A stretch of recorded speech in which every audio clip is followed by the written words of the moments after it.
اسود کہتے ہیں کہ ایک مرتبہ مجھ سے حضرت عبداللہ بن زبیر نے فرمایا کہ مجھے کوئی ایسی حدیث سناؤ جو ام المومنین حضرت عائشہ رضی اللہ تعالی عنہا نے صرف تم سے ہی بیان کی ہو، کیونکہ وہ بہت سی چیزیں صرف تم سے بیان کرتی تھیں اور عام لوگوں کے سامنے بیان نہیں کرتی تھیں۔ وہ کہتے ہیں کہ میں نے ان سے عرض کیا کہ انہوں نے مجھ سے ایک حدیث بیان کی تھی جس کا پہلا حصہ مجھے یاد ہے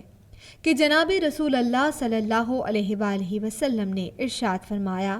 کہ اگر تمہاری قوم زمانہ جاہلیت کے قریب نہ ہوتی، یہاں تک پہنچ کر اسود رک گئے۔ آگے حضرت ابن زبیر نے اسے مکمل